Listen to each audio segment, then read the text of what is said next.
This podcast, I wanted to talk about the Mormon CES letter.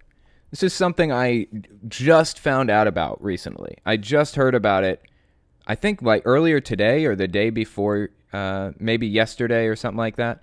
Anyway, the CES letter, as it turns out, was written by this guy, I believe Jeremy T. Runnels, I guess, is who it was written by. It was a letter written to the Mormon Church that basically poked holes in everything that they said. Poked holes in everything. And I think it was like 110 pages long or something like that. And he sent it to the Mormon Church, I guess. Well, it eventually, over time, it got converted into a book. So if you ever wonder if the Mormon Church is correct about anything, this is the place to go. Why don't you give the CES letter a read? So I figured we'd just kind of go through it, take a look at it, see what it had to say. I just took a quick glance before the podcast to kind of look at the format of it and things like that. And it looks like it's kind of a bullet-pointed list, pretty much, or a numbered list. So I figure we kind of just go through a couple of them here and see what it has to say. So the first one on the list it has are, what are 1769 King James Version edition errors doing in the Book of Mormon, a purported ancient text? Errors which are unique to the 1769 edition that Joseph Smith owned. Now, this is something that maybe not everybody would kind of get unless they were on the inside of the Mormon Church, but from my understanding, the 1769 version of the King James Bible had translation errors and misunderstandings in it. I don't really remember what they are now, but they were really they were trademark errors, trademark problems from that specific Bible. And in later editions, it was corrected, especially since we got the Dead Sea Scrolls. And I think like the 1950s, we found the Dead Sea Scrolls, which was basically a copy of like a whole bunch of books of the Bible. Somebody had copied down old books of the Bible. They were like thousands of years old, these Dead Sea Scrolls were. So we can look at the Dead Sea Scrolls and a bunch of other newer, more accurate copies of the Bible or Bible books and see that the 1769 version of the King James Bible was just, they didn't have the information, the expertise in translating, or the knowledge or the archaeology that we have today. So naturally, they're going to get things wrong that we aren't getting wrong today about it. So what we find is in the Book of Mormon, Joseph Smith was purported to translate the Book of Mormon from I'm not even going to get into his translation methods. He was basically translating it, quote unquote, from the book or from the golden plates into the Book of Mormon. And you see 1769 King James Version Bible errors in it, stated as fact in the Book of Mormon. That is damning. That is one of the most damning pieces of evidence against the Book of Mormon being real, in my eyes. So that's the first one we see here. Here's the second point from the CES letter. When King James translators were translating the King James Version Bible between 1604 and 1611, which I think that's the first version. I know that's the version that Jehovah first appeared, and it didn't have a J. It had an I because J's didn't exist yet. It was IEHOVA in this version. So when the translators were translating it between 1604 and 1611, they would occasionally put in their own words into the text to make the English more readable. We know exactly what these words are because they're italicized in the King James Version Bible. What are the 17th century italicized words doing in the Book of Mormon? Word for word. What does that say about the Book of Mormon being an ancient record? Here, and it gives a few examples. Isaiah 9:1 in the King James Version says, "Nevertheless, the dimness shall not be such as was in her vexation, when at the first he lightly afflicted the land of Zebulun and the land of Naphtali, and afterward did more grievously afflict her by the way of the sea beyond Jordan in Galilee of the nations. So there are a few words here that are bolded. Shall, be, was, and by are bolded. And apparently, so those words were added by the translators in like 1604. But the Book of Mormon evidently had those exact words, that exact phrasing, everything in it when Joseph Smith translated it. Why? That doesn't make any sense. If the Book of Mormon was independent and from God, you shouldn't have seen things like that. That is damning evidence against the Book of Mormon having been translated by Joseph Smith legitimately. It's damning evidence against it. So it says, the above example, 2 Nephi 19:1, dated in the Book of Mormon to be around 550 BC, quotes nearly verbatim from the 1611 AD translation of Isaiah 9:1, King James Version, including the translator's italicized words. Additionally, the Book of Mormon describes the sea as the Red Sea. The problem with this is that A, Christ quoted Isaiah in Matthew 4:14 and 15 and did not mention the Red Sea. B, Red Sea is not found in any source manuscripts. And C, the Red Sea is 250 miles away. So, this book, the Book of Mormon, is being presented as something that is independent and given to Joseph Smith by God. And according to Joseph Smith, of course, he had these physical plates in front of him. Okay, I said I wasn't going to get into the translation problems, but I'm going to get into it a little bit. Now, I want you guys to come into this understanding that I was never a Mormon. I don't know this material like an ex-Mormon or even a current Mormon would know. So I'm kind of wading my way through it as best I can because I feel like it's an important subject. So bear with me if I mess things up. You can correct me in the comments. But from what I understand, Joseph Smith started out, the story goes, he found these gold plates with stones buried in the ground outside of his old childhood home. I think he said he was 22 or something when he found it. And they sat there for 5 years or somewhere in there. A long time, years. They sat there for years because an angel came down and said, it's not time to get these out yet. Just leave them be. So he's building up the hype this whole time, and then he purports to pull the gold plates out with the stones, and he uses the stones to translate these gold plates. So I guess he doesn't really go into a whole lot of detail about how he did this, I don't think. But when they say stones, when Joseph Smith says stones, a lot of the time modern day Mormons will say, well, he said stones, but what he was actually talking about was like spectacles, basically, like glasses, which glass is not stone, so I'm not 100% clear on that. Well, anyway, for a while, Joseph Smith's translation stuff consisted of sitting at a table, him on one side, a dictator, I guess, or whatever, a scribe or whatever, somebody to write down what he's saying on the other side of the table, and a big sheet in between them so that the person writing it down as he said it couldn't see the gold plates, or they'd die or some nonsense. I don't know. Anyway, so that's how it went for a while, apparently. It went like that for a good long time with the sheet separating them.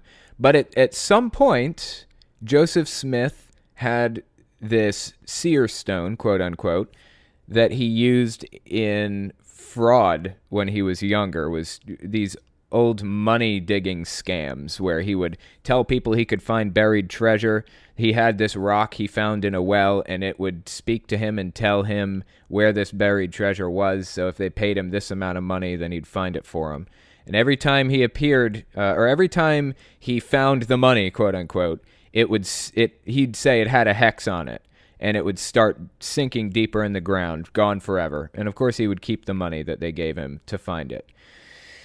So this seer stone that he used in these money digging scams when he was younger, he started using it for translation.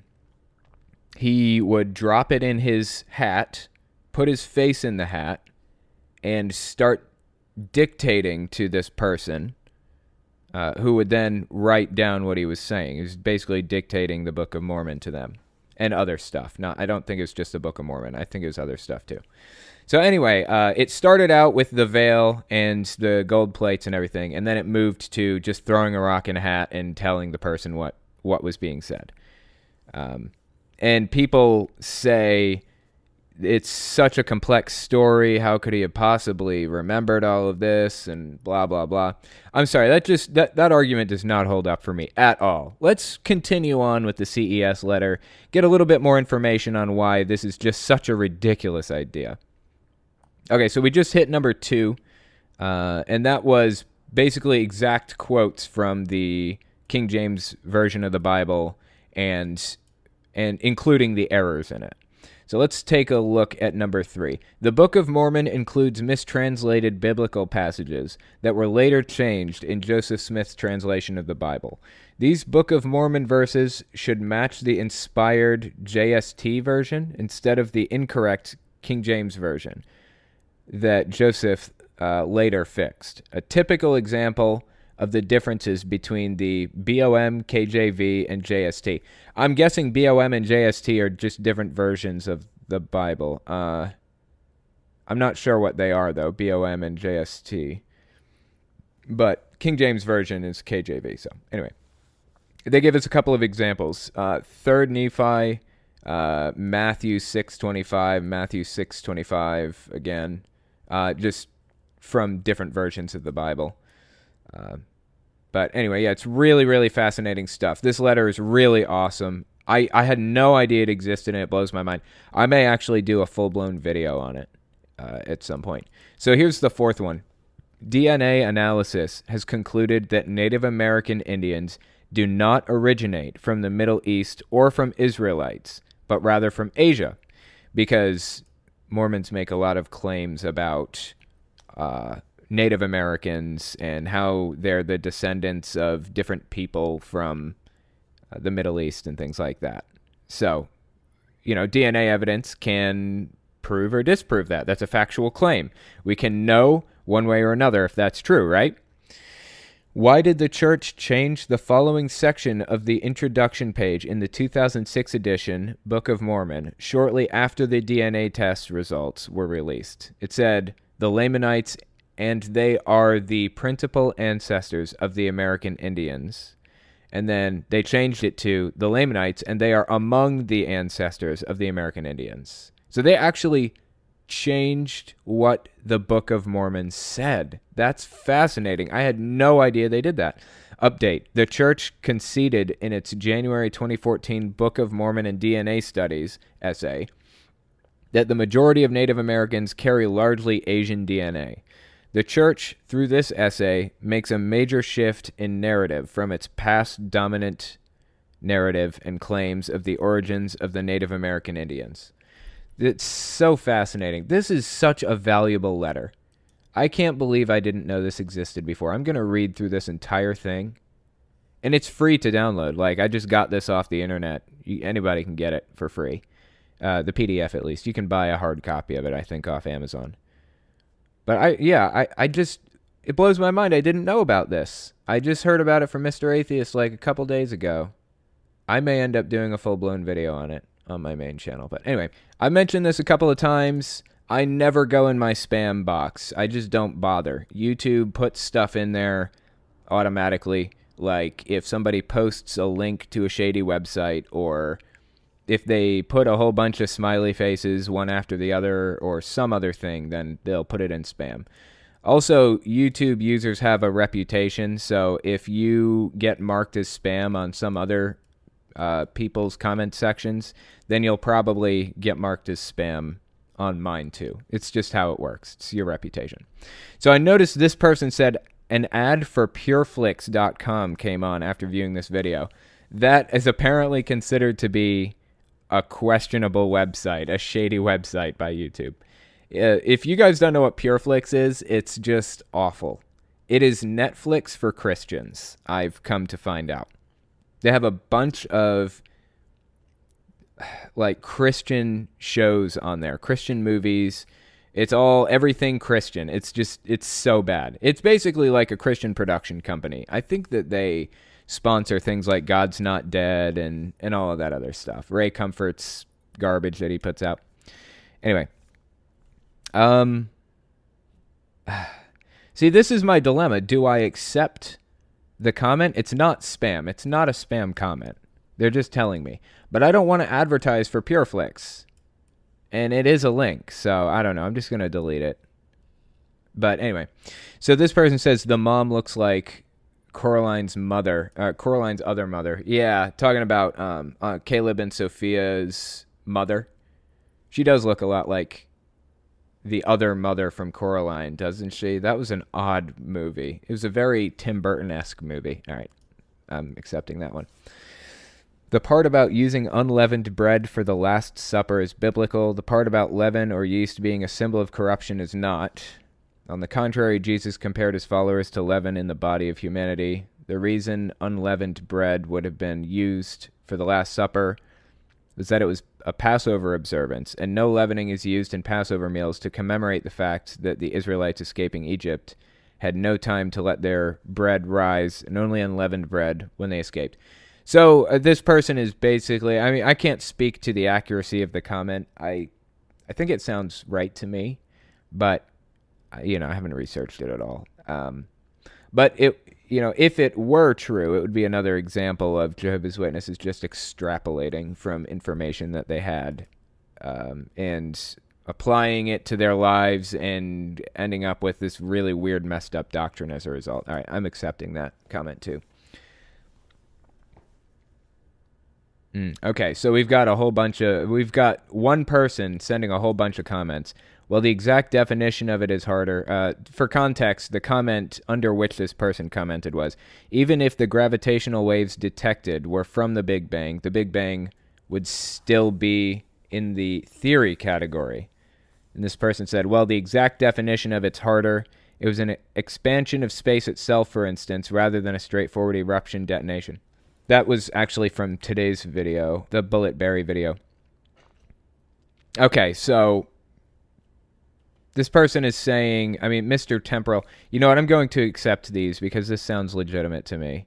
Y'all sound like colonizers to me. We don't all speak race politics, I'm afraid. It's mainly about logic and debate. Yeah, I'm accepting that one too. This person seems fine. I don't know why they're going to spam. Probably because they were marked spam by somebody else. But anyways, so this person saying, even if the gravitational waves detected were from the Big Bang would still be in the theory category. Bullet Berry explained this in his video. A scientific theory is not the same as a colloquial theory.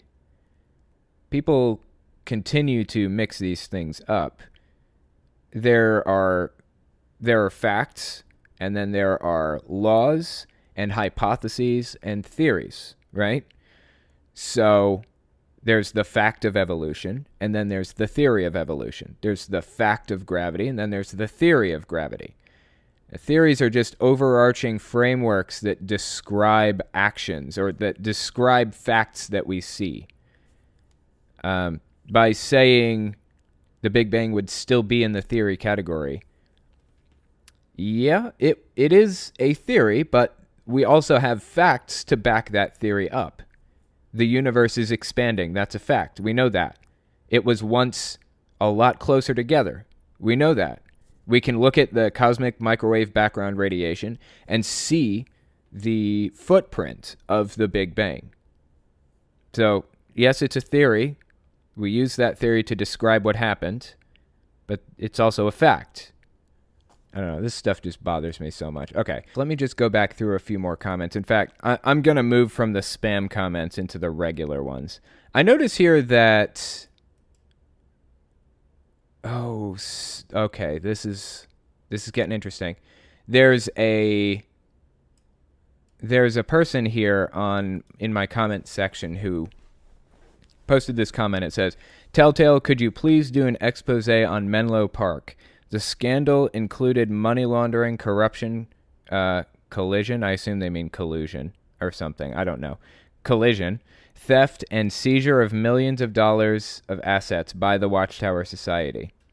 And it's on this website, jehovahswitness.com. It's an apostate website. I've seen it. I have an account there because some people, or one specific person, was spreading this weird rumor about me that I was trying to crowdfund a film that I wanted to make, and then I took the money and went to Europe or some weird something or other. Anyway, it was literally nothing about it was true. Nothing, like not even a little bit. I've never tried to crowdfund a movie or anything actually, aside from like Patreon. But anyway, usually I don't open links. I don't even go to links. I just delete the comments. But you know what? I'm gonna pull this one up and take a quick glance here. JW Leaks has published court documents relating to the removal of the body of elders in the Menlo Park congregation of Jehovah's Witnesses, California, USA, the seizing of control of millions of dollars of congregation assets by Watchtower. Interesting. Okay, so here's one thing about this. Okay, so Jehovah's Witnesses have this thing that they call the master plan. This gets really complicated. I've talked about their finances before on my YouTube channel, but the way it works is the congregations used to be privately owned, and the Watchtower Society, the company that is Jehovah's Witnesses, basically. It's the Christian Congregation of Jehovah's Witnesses and the Watchtower Society. So the Watchtower Society is the printing press for the Christian Congregation of Jehovah's Witnesses. It's all owned by the same person, pretty much, or the same group of people. So a while back, they were trying. They've been hemorrhaging money because they've been having to pay out just millions of dollars to make up for these court fees. They have been sued out the ass by people because of these child abuse cases. They've been people have been awarded $45 million, like $90 million, just tons and tons of money that these people are having to pay out. And as a result of that, Jehovah's Witnesses have had to downsize a lot. They had to come on. They sold their headquarters and had Jehovah's Witnesses build new headquarters for them that's smaller than the others. They laid off a third of their workforce on their cult compound. AKA Bethel. They cut down on how much literature they were printing and producing, and they tried to switch over to apps. And here's another thing that they did. They tried to institute this master plan, where is what they called it. That's their word for it. Where, you know how airlines will sell, like if a plane has like 100 seats available, the airline will sell like 120 seats because they know like 20% of the people aren't going to show up. So they will overbook. And that way usually the plane ends up full, completely full. And they make all of their money. They're not wasting any. Well, that's pretty much what Jehovah's Witnesses did with their congregations. Instead of the Watchtower Society, this is how it used to work. The Watchtower Society used to loan money to buy property or, building materials or things like that. They would loan money, and the congregation that built that Kingdom Hall would pay that money back over time. Although a lot of the time they would get these plots of land gifted to them, or sometimes the congregation would just pay for it out of their own pockets, things like that. So anyways, the Watchtower Society owned the loan. The congregation owned the Kingdom Hall and the property, right? Well, when this master plan was instituted, the Watchtower Society took ownership of every Kingdom Hall. It was all deeded over to the Watchtower Society. And so I'm guessing like what this is talking about is it says here, trying to find it, Watchtower Society seized control of millions of dollars of congregation assets. Okay, this was 5 years ago. Yeah, this is probably okay, this could be a legitimate issue, but at this point, the Watchtower Society owns everything anyways. So this master plan was instituted a couple of years ago at this point. So, this is kind of a moot point. Kind of disappointing to hear that they were mistreating people, and it does not surprise me at all. But, yeah, the Watchtower Society owns everything at this point, so it's kind of, we don't need to address it anymore. Really interesting, though, that they brought that up. I appreciate that. I'll tell you what, why don't I take some questions? You have one for me? How is Kylie doing? And Okay. what has she been? Oh, she's doing pretty well. She hasn't been up to too much. She's been playing Minecraft and whatnot. I actually went to my friend's house last night, took her with me, and we hung out, or I think it was last night. Yeah, that seems right. We hung out there, and she watched Wreck-It Ralph 1 and then part of 2. I've never seen those movies. Seems like the kind of thing that I'd be into, right? Because it's kind of retro games and stuff like that. But yeah, I've never seen them before. She seemed to like them. I wasn't really paying attention to the movie. I was just kind of talking to my buddy and his brother and stuff. But anyway, yeah, she's doing pretty well. Do you have any more questions for me right now, or? Do you have any idea what taco time is? No, I don't. Okay, someone wanted to know if you preferred Taco Bell or Taco Time, and I didn't think you knew what Taco No, Time was. So. never heard of Taco Time. I do like Taco Bell an awful lot, though. I'm sorry, guys. Taco Bell's pretty good. Yeah, I will say he eats that constantly, so. I don't eat it constantly. I eat it like once a week, maybe. Hang on. We also have a few more questions now. Do you, have you heard of the Protestant Assemblies of God sect? Protestant Assemblies of God sect. No, I don't think I've heard of that one. Let me just take a quick glance real quick. Assembly of God. The Assemblies of God, officially the World Assemblies of God Fellowship, is a group of over 140 autonomous but loosely associated national groupings of churches which together form the world's largest Pentecostal denomination. Interesting. Yeah, I've never heard of that before. If they're loosely associated, I would hesitate to call any one of them... I would hesitate to call the entire grouping, the Assemblies of God, a cult, because just right off the bat, I haven't even looked. It's possible they are, it's possible they're not, I don't know. But just generally, if it's more of a category than a specific group, then I won't name it a cult. For example, I don't call Christianity a cult because it's more of a category than a group. If we want to call something a cult, we need to drill down and get to a group of people that identify strongly with a very specific set of beliefs and ideals and hierarchy and everything. Christianity doesn't have any of that stuff. Christianity is just the idea that you believe in Jesus and his teachings. It's that simple. It doesn't get more complicated than that, really. Islam is the same way. It's not a cult because it's a category, not a group. It's a category of groups. And feminism is a category, not a group. We can talk about extremist feminist groups that could be cults, but there are feminists in the Middle East who are actually doing good work. They are not cult members. That's why I can't call Christianity a cult, can't call Islam a cult, can't call feminism a cult. It just does not make sense. But I'll meet some people halfway here and say that there are some very extreme feminist groups that I would call cults.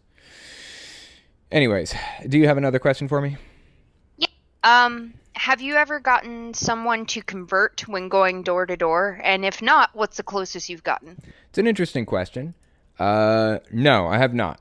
So I talked about this last one, I think. I've never converted anybody as far as I know. But here's the thing. So the John Cedars YouTube channel, a.k.a. Lloyd Evans is his real name. He wrote a book called The Reluctant Apostate. And in that book, he talks a lot about the amount of work and time and effort that goes into converting a single person into the Jehovah's Witness religion, very specifically. So it takes about 80. Wait a minute. I think it was 10,000 hours of door knocking or phone calling or letter writing or some other type of evangelizing. It takes about 10,000 hours, which if a Jehovah's Witness is just doing their normal baseline amount, say 10 hours a month or something, it could take them decades and decades and decades to just convert a single person. Now, those numbers were a lot lower in the 90s and early 2000s.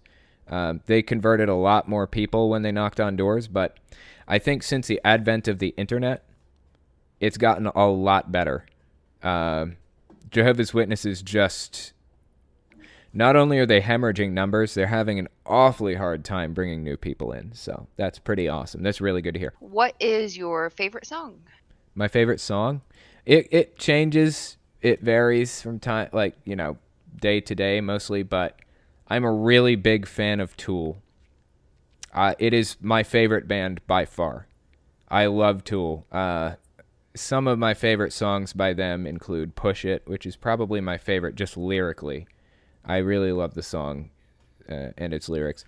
I also like Right In Two, and that's a unique choice for an atheist because a lot of Christians use that song, Right In Two, to kind of push their Christian agenda. But one thing about the person who wrote the lyrics for that song, Maynard James Keenan, is he is an atheist. Well, mostly atheist. I mean, he doesn't believe in Christianity in any stretch of the imagination. He wrote a song called Judith for another band where he talks about fuck your God, your Lord, your Christ, and all this other stuff.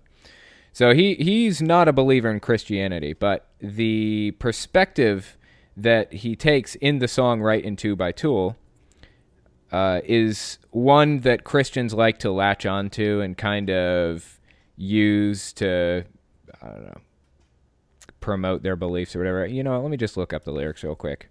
So here are the lyrics. Here are some of the significant lyrics.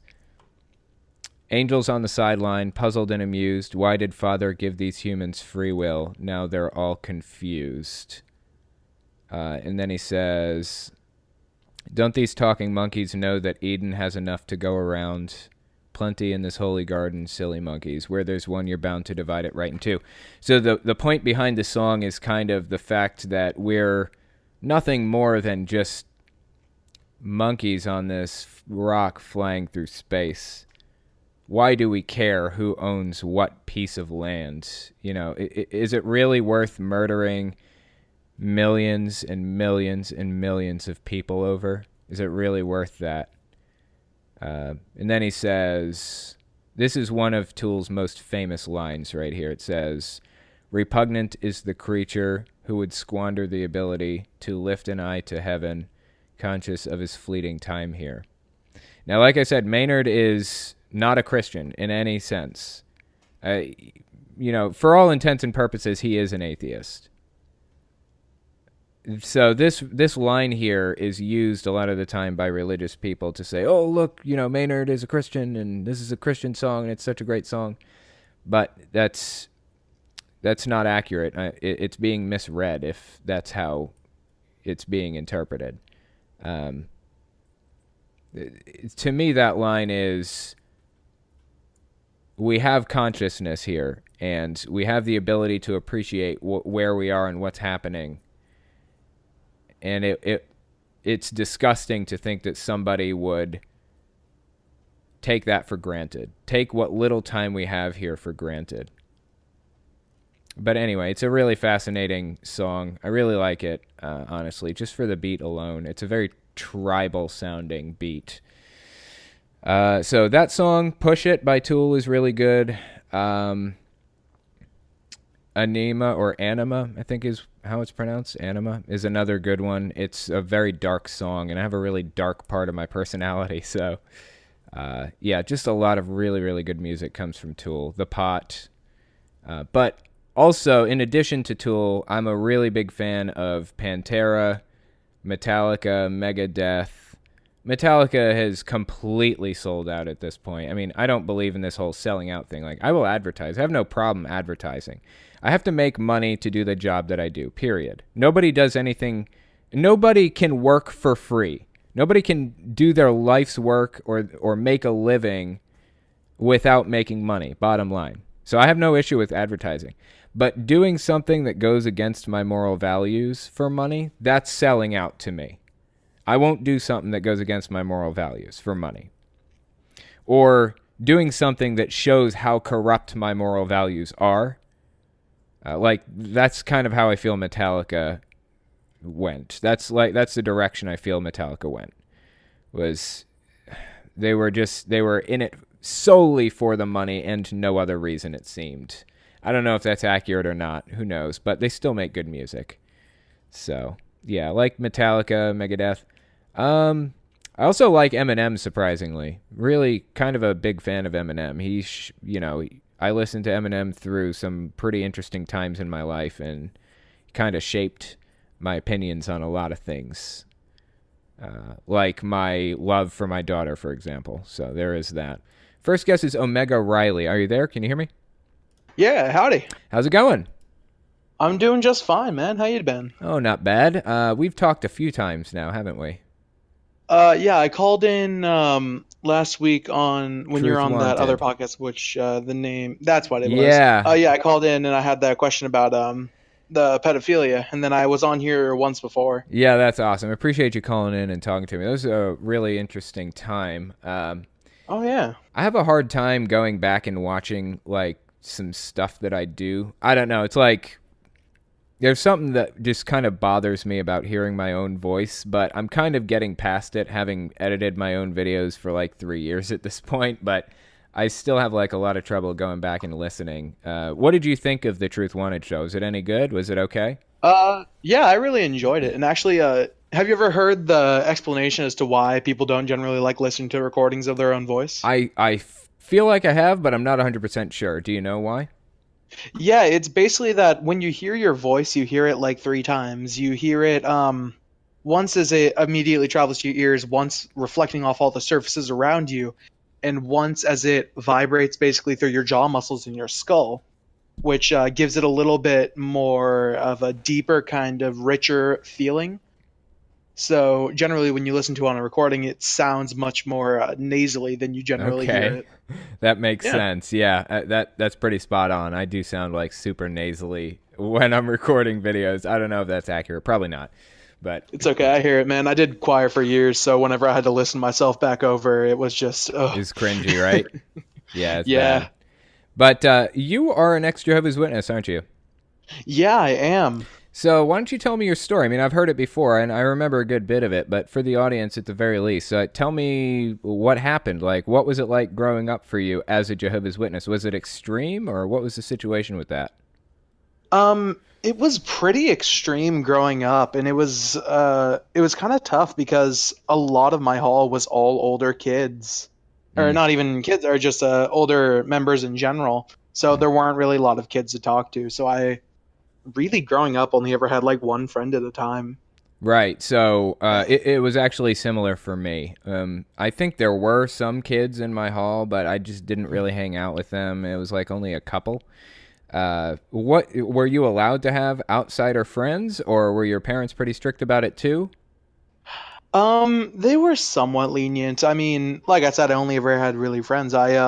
Growing up, I was good friends with my next door neighbor who, their father is actually a pastor who ran a separate church. Oh, wow. And yeah, so kind of a strange thing to hear from Jehovah's Witnesses. Yeah. And another friend just moved into the neighborhood about the time I get kindergarten, and we just kind of stuck together, and my parents really didn't have a problem with it. I remember when I was younger, I've mentioned this a couple of times, but I grew up in Connecticut, and one of our neighbors was a really good friend of mine. It was a kid, and he was Jehovah's Witness, and his mom was Jehovah's Witness, but his dad was disfellowshipped and lived with them. And I remember just thinking how bizarre that was and feeling so bad for her and for him. And it was just so strange to look back on that mindset now, you know?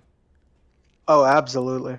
Yeah, it's just crazy to think how we thought, like the mindset that they put us into, and the things that the way we felt about things, like the way we felt about being persecuted. For example, the way I felt when I had dogs released on me in service. I'm sure if you've been in service, things like that have happened to you, right? I mean, Oh, yeah. everybody has a story like that. Do you have a story of like some crazy thing that's happened to you in service? There were a couple. When I was super young, I was insanely devout. Yeah. It was really something. And I remember that I would always go out service whenever I could.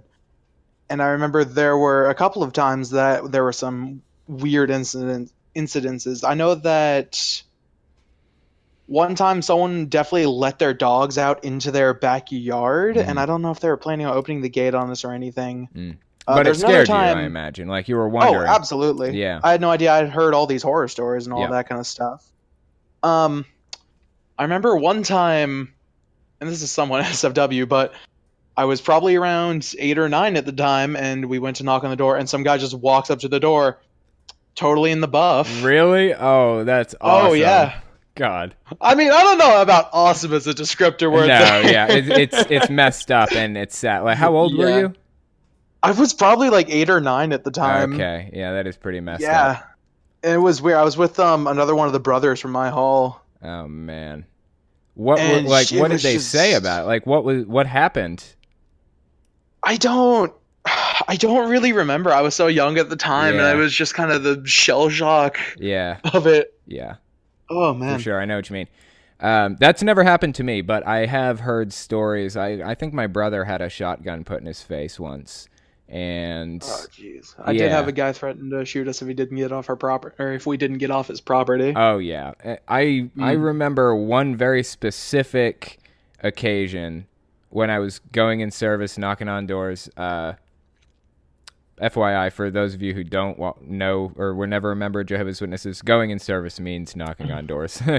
But anyway, I remember I was knocking on doors, and I came to this apostolic guy's house, and he was telling me about how he handles snakes and things like that. And of course, West Virginia is I think it's the very last state where it's legal to handle snakes. I think it's illegal in every other state at this point, but dude was like bizarre, but he was debating us, of course, and we were holding our own, but in biblical standards. But the elder that I was in service with was like, trying to leave, because at that point he felt like it was pointless to even bother. And also maybe he was a little bit afraid of what the guy was saying. Who knows, Yeah. But it's really fascinating to look back on that whole mindset now and think about how we viewed things, and because we really do have like a mask that we put on at that time, right? Oh, absolutely. Like I worked with this Mormon woman for a while there, and I could just see the fakeness in her, It was like she's just an awfully nice person, but everything she said and did, down to the way she smiled, was fake as fuck, Oh yeah. And that's what cults do. They produce that type of personality in people, that fake personality.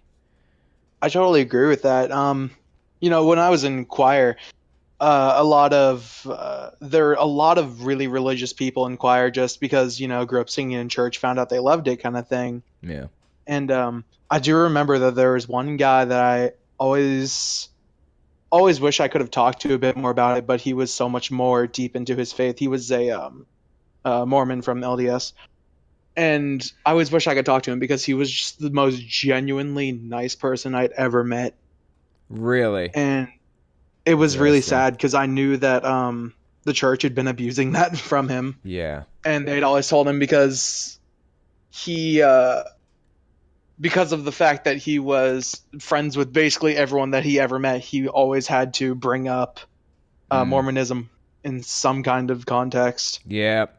That happens. And it was such a damn shame. Yeah, it is. And I know that there was a time that he was actually instructed to stop talking to me because I was friends with a couple of other Mormons, and I had actually slowly started to turn them away from all that Oh, and have awesome. them think for themselves. So Were you still apparently, Jehovah's Witness at the time, or not so much? no, this was pretty late into high school. I think my Okay. sophomore year at Okay. this point. Right. But apparently, that I'd gotten enough of their kids to start misbehaving, or at least not in the manner that they wanted, that someone told a bishop, and then bishop kind of talked to a couple of kids that went to my school and said, "Hey, you need to stop talking to this You're kid." bad association now, huh? Yeah, and I was really proud of that. I'm not Yeah. gonna lie, I still Oh am to yeah. this day. Yeah, I take pride in it now. That is awesome, man. I love it.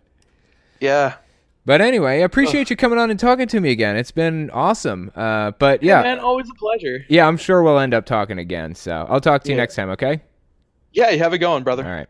I notice a lot of different groups are kind of disproportionately Christian, and I can totally see why choir would be disproportionately Christian, because that is a really big thing in church. Not necessarily with Jehovah's Witnesses, really. I mean, we do sing. We notice I'm saying we.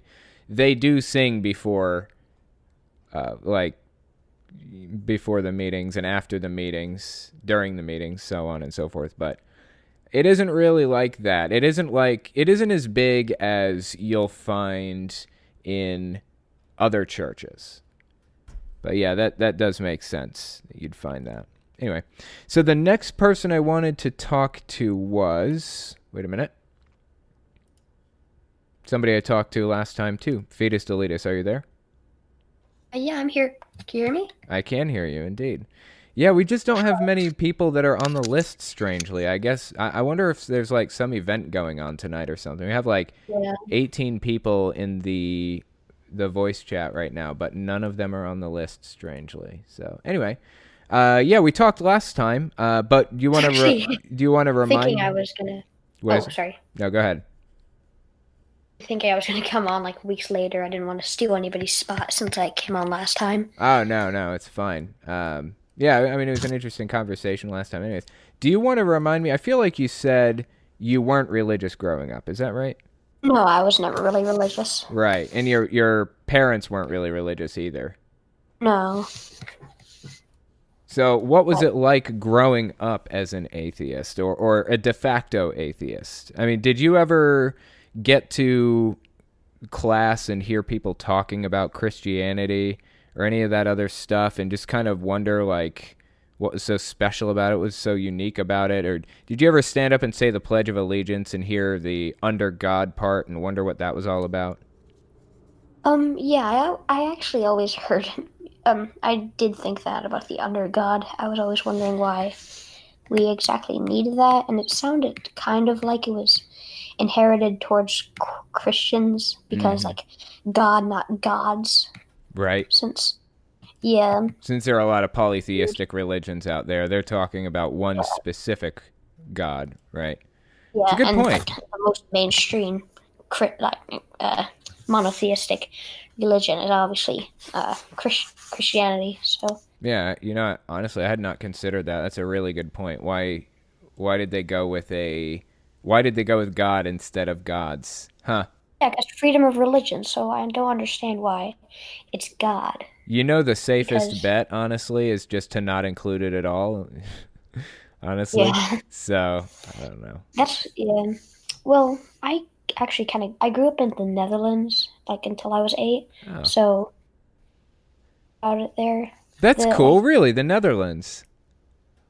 Yeah. So what was I gonna say? Oh yeah.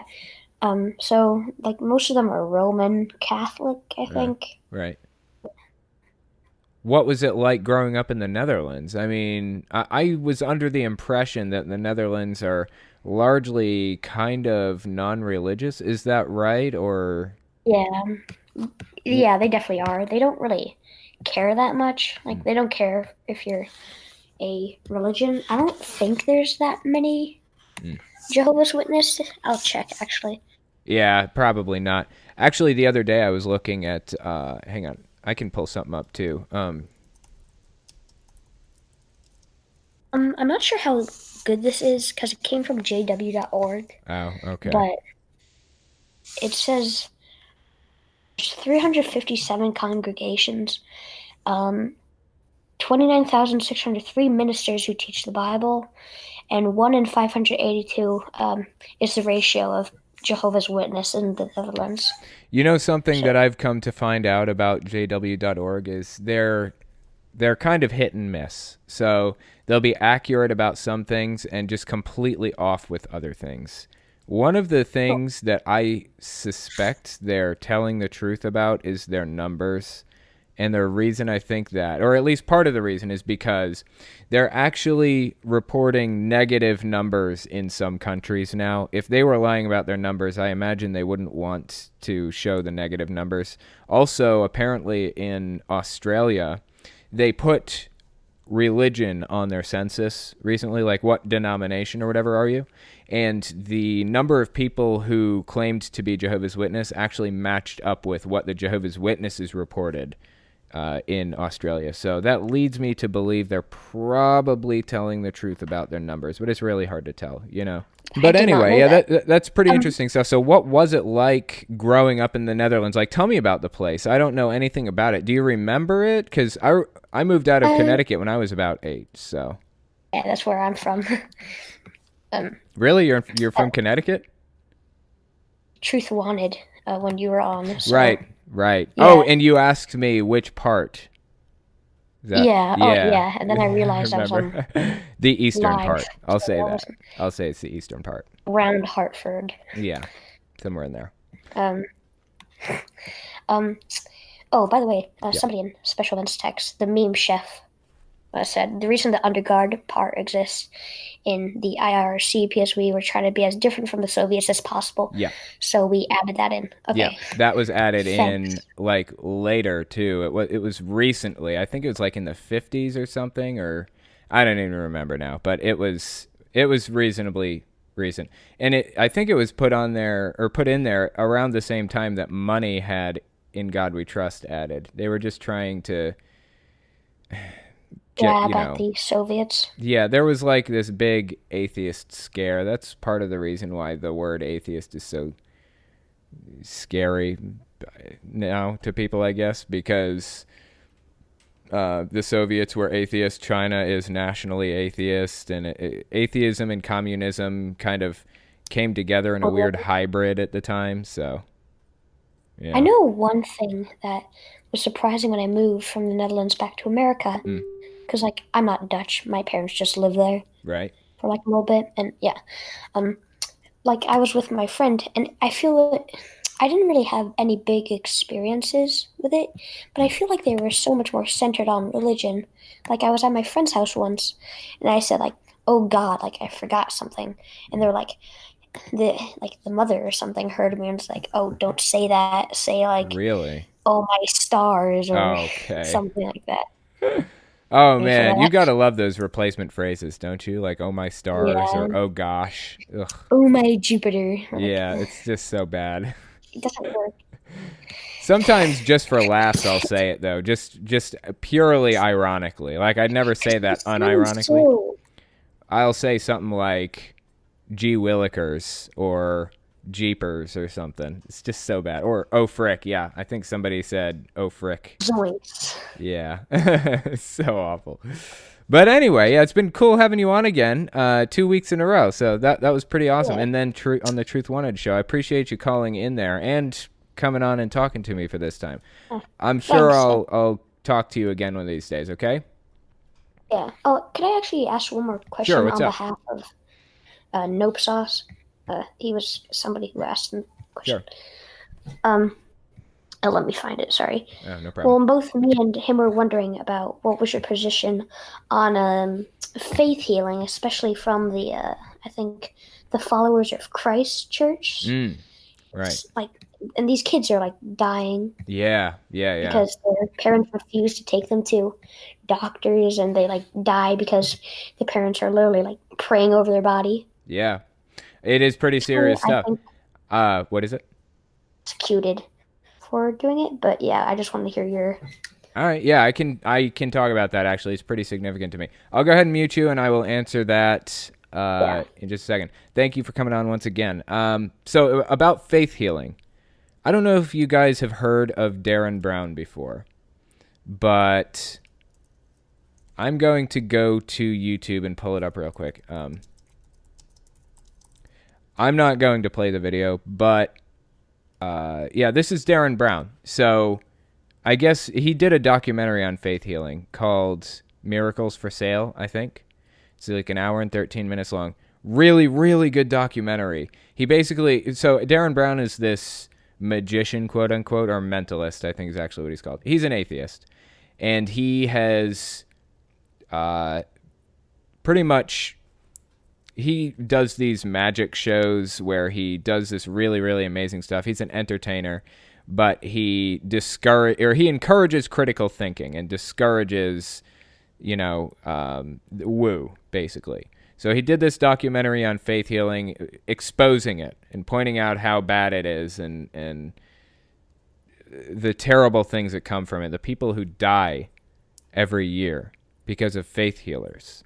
And he pretty much trained this guy to be a fake faith healer. He trained him to do the same things that faith healers do to try to trick people into believing him, and, of course, doing it in a non-harmful way, and in the process proving it to be just complete BS. You guys should definitely watch that. It's really, really interesting. In fact, I may watch it again after the podcast. But yeah, Darren Brown's really, really awesome dude. But anyway, yeah, faith healing is really toxic. I should really do a video on it one of these days. That's about it for our time. Appreciate you guys coming. I will talk to you next week.